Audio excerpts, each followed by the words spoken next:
अस्सलामुअलैकुम, बोल न्यूज़ के साथ मैं हूँ युसराना जंग। मैं हूँ सैयद रजी। हेडलाइंस आप जान चुके हैं, बुलेटिन में आप देख सकते हैं। बुलेटिन में सबसे पहले अहम खबर दें आपको, बलूचिस्तान के जिला चागी में जलजले के झटके, जलजले की शिद्दत 3.7% रिकॉर्ड की गई है। जलजला पैमा मरकज के मुताबिक जलजले का मरकज दालबंदीन से 62 किलोमीटर शुमाल मगरिब में था। जलजले की गहराई 25 किलोमीटर रिकॉर्ड की गई है।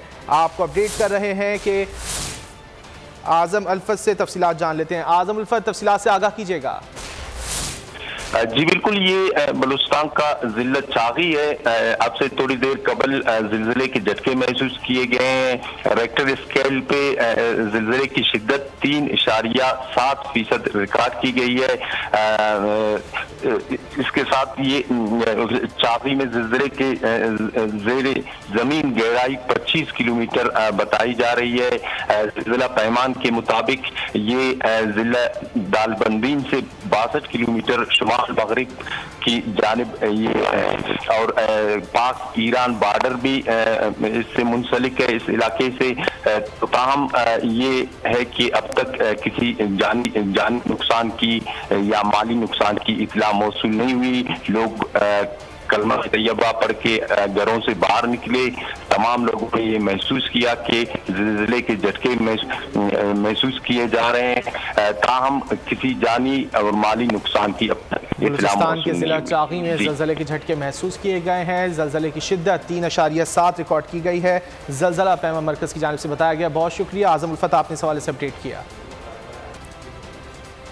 और अब बात करेंगे तहरीके अदम एतमाद के हवाले से। अदम एतमाद पर इत्तेहादियों को एतमाद में लेने का मिशन, वज़ीर आज़म इमरान खान आज कराची पहुँचेंगे। दौरे के दौरान वज़ीर आज़म MQM हैदराबाद मरकज़ का दौरा करेंगे। इमरान खान का बतौर वज़ीर आज़म MQM मरकज़ का ये पहला दौरा होगा। MQM कन्वीनर डॉक्टर खालिद मकबूल सिद्दीकी और दीगर रहनुमाओं से अहम मुलाकात में मुआहदे पर बातचीत होगी। MQM क़यादत अपने तहफ़्फ़ुज़ात सामने रखेगी। वज़ीर आज़म के दौरे में दीगर इत्तेहादी जमातों के अरकान से राबतों का भी इम्कान है। वज़ीर आज़म इमरान खान का पीर पगारा से मुलाकात का कोई शेड्यूल तय नहीं हुआ।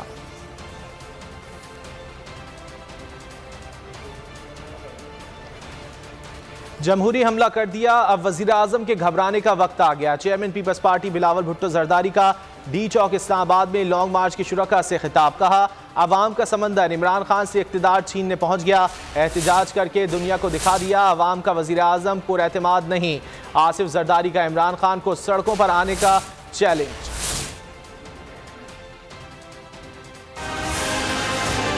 हमने अपना जमहूरी हमला कर लिया है, अब घबराने का वक्त आ गया है। वज़ीर आज़म साहब जियालों ने फैसला कर लिया कि लॉन्ग मार्च भी होगा, अदम एतमाद भी होगा, तो आज हम इस्लामाबाद पहुंच के ये भी करके दिखाए।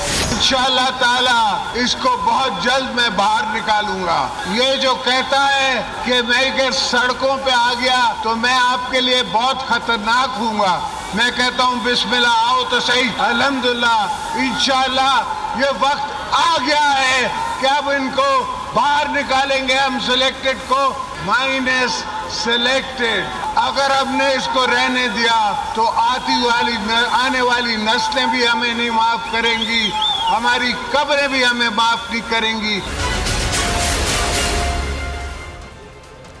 अपोजिशन ने अपना सबसे बड़ा पत्ता खेल दिया। अपोजिशन जमातों ने वज़ीर आज़म के खिलाफ तहरीक अदम एतमाद कौमी असम्बली में जमा करा दी। 86 अरकान के दस्तखत मौजूद। कौमी असम्बली का इजलास बुलाने की दरख्वास्त भी जमा करा दी गई। कवायद के मुताबिक 7 दिन के बाद तहरीक अदम एतमाद पर वोटिंग नहीं हो सकती। अपोजिशन ने 172 अरकान से ज़ायद की हिमायत का दावा कर दिया।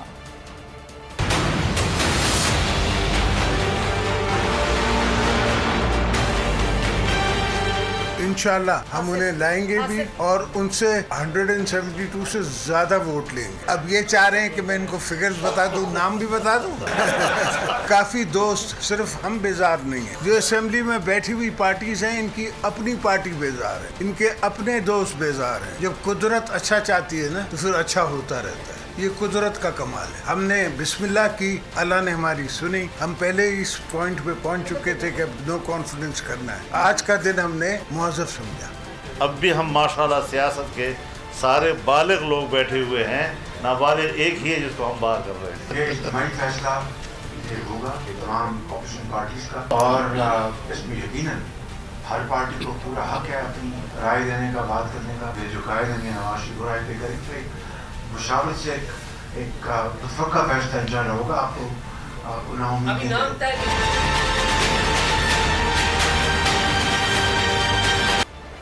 और तहरीक अदम एतमाद पर बात करेंगे। हमारे साथ मौजूद हैं सीनियर तजियाकार फारूक आदिल साहब। फारूक साहब बहुत शुक्रिया आपके वक्त का। फारूक साहब, आप क्या समझते हैं, तहरीक अदम एतमाद जमा करा दी गई है और अपोजिशन की जानिब से दावा किया जा रहा है कि 172 से ज्यादा वोट मिलेंगे, आपको लगता है ऐसा हो सकेगा? देखिए, ये तो सियासत में आप कुछ नहीं कह सकते कि क्या होगा, दावा क्या है और हकीकत क्या निकलेगी, इसके बारे में आप कुछ नहीं कह सकते। लेकिन हम उन अवामिल पर जरूर गौर कर सकते हैं जो रूनुमा हो रहे होते हैं, यानी वो वाकयात जो किसी दावे के वक्त या किसी सियासी मूव के वक्त रूनुमा हो, उन पर अगर नजर रखी जाए तो हम नताइज तक जरूर पहुंच सकते हैं। हम ये देखते हैं कि इससे पहले था कि तहरीक अदम एतमाद के सिलसिले में अपोजिशन में यकसुई नहीं है। यकसुई क्यों नहीं थी? उसका एक सबब ये था कि मियां नवाज शरीफ ये कहते थे कि पहले ये तय कर लो कि तहरीक अदम एतमाद के बाद होना क्या है, आपका एजेंडा क्या होगा। यानी इमरान खान को हटाया जा सकता है, किसी भी वक्त हटाया जा सकता है, वो कोई बड़ा टास्क नहीं है, लेकिन उसके बाद आपने क्या करना है, तो उस पर इत्तेफाक राय नहीं था अपोजिशन में। मुस्लिम लीग नून और मियां नवाज शरीफ ये कहते थे कि चंद हफ्ते ये अबूरी हुकूमत खत्म हो जानी चाहिए, उसके बाद इलेक्शन होने चाहिए।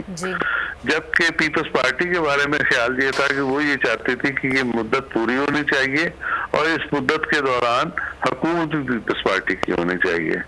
यही वजह थी कि जिसकी वजह से हमें यकीन नहीं हो रहा था कि तहरीक अदम एतमाद ये पेश भी कर सकेंगे।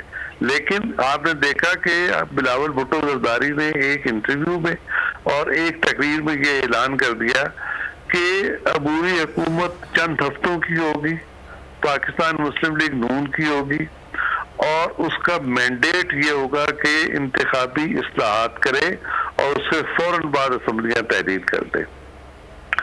जिस वक्त ये क्लैरिटी सामने आई, देखिए हालात तेजी से बदल गए। क्या हुआ? आपके ऊपर अलीम खान ग्रुप सामने आ गया, एक और ग्रुप सामने आ गया और उसके साथ ही हामिद मीर बहाल हो गए। ये सारे जो चीजें हैं ये जाहिर करती हैं कि बिल्कुल यानी मंजर बदल गया और मंजर के बदलने से हम ये अंदाजा कर सकते हैं कि अब तहरीक अदम एतमाद की जो है मंजूरी या कामयाबी एक हद तक यकीनी हो गई है। इसलिए एक हद तक मैं इसलिए कह रहा हूँ कि सियासत में आप किसी भी वक्त हालात के बदलने की यकीन नहीं रख सकते, किसी भी वक्त हालात बिल्कुल। फारूक आदिल साहब, कत्ता कलामी के लिए माजरत, अगर नाकाम हो गई तहरीक अदम एतमाद तो फिर आइंदा का लाहे अमल क्या होगा अपोजिशन का? अच्छा, ये इस वक्त तो मैं ये नहीं इस तरह से नहीं सोच रहा कि तहरीक अदम एतमाद नाकाम होगी, लेकिन तहरीक अदम एतमाद अगर नाकाम भी होती है तो इसमें अपोजिशन ही फायदे में रहेगी और हुकूमत खसारे में रहेगी। ये जो उस दिन दावा किया वज़ीर आज़म ने कि वो फिर छोड़ेंगे नहीं और उनको पता है कि अपोजिशन जान ले कि तहरीक अदम एतमाद नाकाम होगी तो मैं उनके साथ करूंगा क्या, ये सब भड़के हैं। उसके बाद भी हुकूमत अपने कदमों पर नहीं खड़ी रह सकेगी क्योंकि तहरीक अदम एतमाद वो कामयाब हो या ना हो, उसमें खसारा सिर्फ ताकतवर कुव्वत का यानी हुकूमत का होता है। वो ये नहीं होगा कुछ और हो जाएगा। मैं आपको मिसाल देता हूँ कि 2014 में धरना हुआ और वो खत्म करना पड़ा, तो क्या उसके बाद मियां नवाज शरीफ आराम से हुकूमत कर सके? एक और बहरान आ गया और वो बहरान उनको ले गया। बिल्कुल इसी तरह से अगर ये तहरीक अदम एतमाद नहीं होती तो कोई और बहरान आ जाएगा, अपोजिशन भी आराम से नहीं बैठेगी और हालात भी उस रुख पे चल पड़ेंगे, इस हुकूमत को हुकूमत करने नहीं देंगे। अच्छा फारूक आदिल साहब, माइनस बुज़दार और अब जो मुलाकातें हो रही हैं, वज़ीर आज़म इमरान खान जो कोशिशें कर रहे हैं, आज पहली बार MQM मरकज़ का दौरा कर रहे हैं, इन सब से कोई मजमूई तौर पर फ़ायदा हो सकेगा? इससे सिर्फ ये फायदा होगा कि ये साबित हो जाएगा कि इमरान खान कमजोर हो गए हैं और इनकी सियासी, यानी वो जो एक इनके बारे में कहा जाता था कि वो तकब्बर का शिकार है, तो एक तो ये कि वो तकब्बर किरची हो गया इन हालात में। किसी के आज जाते नहीं, इवन किसी का जनाजा नहीं पढ़ते थे, लेकिन वो बीमार हो जाता था, खैरियत नहीं पूछते थे, तो पूछने गए ना चौधरी शुजात की तबीयत हो। इसी तरह से एमकेएम के मरकज नहीं, जिनसे वोट लेना होता है, उनके पास रिवायत है हमारी, हम जाते हैं कर्टेसी में। इमरान खान ने हमारी जितनी भी तहजीबी रिवायात हैं उनका जनाजा निकाल दिया था। तो अब जिस वक्त इनकी हुकूमत खतरे में पड़ी तो अब इनको वो सारी चीजें याद आनी शुरू हो गई हैं, लेकिन अब वक्त गुजर चुका है, अब इनके हाथ कुछ नहीं आएगा। अच्छा फारूक साहब, आप कह रहे हैं वक्त गुजर चुका है, अगर बुज़दार साहब को हटा दिया जाता है तो फिर अगला वज़ीर आला कौन होगा पंजाब का? आप क्या समझते हैं? अगर तरीन ग्रुप में से कोई सामने आता है तो फिर वो परवेज़ इलाही को मंजूर नहीं होगा, और अगर परवेज़ इलाही बनाए जाते हैं तो फिर इनको मंजूर नहीं होगा। क्या समझ कह रहे हैं, क्या होगा?